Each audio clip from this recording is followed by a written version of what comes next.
Hello बच्चों, let's read this question. Which of the following statement is or correct. हमें यहाँ पे चार स्टेटमेंट गिवन है, हमें बताना है कौन सी स्टेटमेंट करेक्ट है।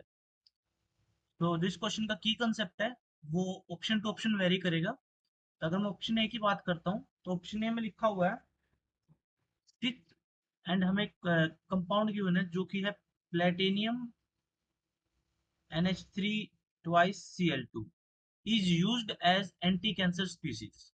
तो हमारी ये वाली स्टेटमेंट एकदम करेक्ट है। जो कॉम्प्लेक्स है इसको हम बोलते हैं प्लेटिन। जो सिस प्लेटिन होता है वो हमारा हेल्पफुल होता है टू क्योर कैंसर। तो ये एक एंटी कैंसर स्पीसीज होती है। ठीक है, ये आपको एक प्रकार से याद रखने वाली बात है। जो सिस प्लेटिन होता है वो क्या होती है, एंटी कैंसर एजेंट होता है। जबकि ट्रांस प्लेटिन होता है ना, ट्रांस प्लेटिन, इसका एंटी कैंसर स्पीसीज के फॉर्म में कोई रोल नहीं होता है। तो आपको ये एकदम याद रखने वाली बात आ गई है कि सिस प्लेटिन क्या होता है, एंटी कैंसर रिएजेंट होता है। ये आपका इस क्वेश्चन का की कंसेप्ट बन जाता है कि आपको ये कंपाउंड का ना नाम भी पता होना चाहिए कि इस कंपाउंड का नाम क्या होता है, सिस प्लेटिन।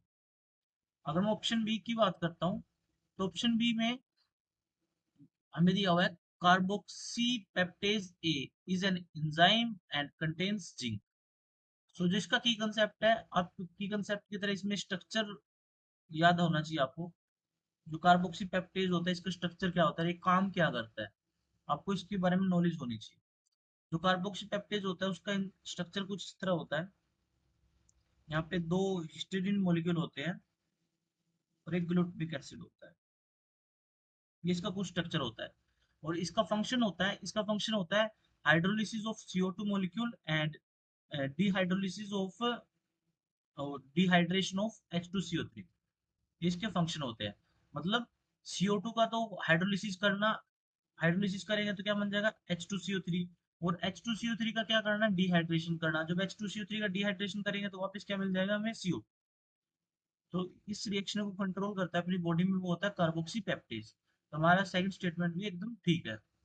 अगर मैं थर्ड स्टेटमेंट की बात करूं, ऑप्शन सी की, in the silver electroplating in the silver electroplating of copper, KAgCN2 is used in place of AgCNO3। तो ये स्टेटमेंट हमारी ठीक है। और इसका की कंसेप्ट क्या है, इसका की कंसेप्ट ये है कि जब हम सिल्वर की इलेक्ट्रोप्लेटिंग करते हैं, सिल्वर इलेक्ट्रोप्लेटिंग ऑफ कॉपर, मतलब कॉपर की सिल्वर इलेक्ट्रोप्लेटिंग करते हैं, तो हम ना AgCN2 नेगेटिव इसको यूज करते हैं एज कंपेयर टू AgNO3। और इसका रीजन होता है कि AgNO3 ना एक आयनिक कंपाउंड है जिससे हमें Ag प्लस आयन भर भर के मिलेंगे। और Ag प्लस आयन अगर यहाँ पे अवेलेबल होंगे ज्यादा तो क्या करता है, कॉपर प्लस आयन इसको रिप्लेस कर देते हैं। But in case of AgCN2 negative, ये कॉम्प्लेक्स है, इसे डिसोशिएट नहीं करेगा इतना ज्यादा एक्सटेंट में कि हमें Ag प्लस ज्यादा मिले। तो हमारा जो रिप्लेसेबल Ag प्लस आयन है वो बहुत कम होंगे, इसलिए हम इसका यूज करते हैं कि AgCN2 ट्वाइस, क्योंकि कॉम्प्लेक्स है। अगर मैं लास्ट ऑप्शन की बात करता हूँ वो भी हमारे करेक्ट है। क्यों, क्योंकि साइनाइड आयन है। साइनाइड आयन पे आप देख सकते हैं नेगेटिव चार्ज स्पीसीज है, तो ये क्या कर सकता है, दूसरों को रिडक्शन कर सकता है जिस भी कॉम्प्लेक्स के साथ ये जुड़ेगा। एंड ये कॉम्प्लेक्सिंग प्रॉपर्टी रखता है क्योंकि ये लिगेंड है और ये स्ट्रॉन्ग लिगेंड है। तो इसका की कंसेप्ट क्या होता है, जैसे आप अगर कुछ कॉम्प्लेक्स में आपको बताऊं, आपको पता है जो साइनाइड आयन है वो क्या है, एक स्ट्रॉन्ग फील्ड लिगेंड है। स्ट्रॉन्ग फील्डिंग है। और जब ये कॉम्प्लेक्सेशन करता है मेटल आयन के साथ, जैसे Fe वगैरह के साथ, तो ये अपना रिड्यूसिंग नेचर भी शो करता है। जैसे Fe4 negative and cyanide 6 3 negative, मतलब कुछ इस तरह के कॉम्प्लेक्स बनाता है तो अपना रिडक्शन वाला नेचर भी शो करता है। और स्ट्रॉन्ग टेंडेंसी होती है इसकी टू बाइंड विद मेटल। तो इस क्वेश्चन में हमारे ना चारों ऑप्शन ही करेक्ट है। I hope you will understand. Thank you.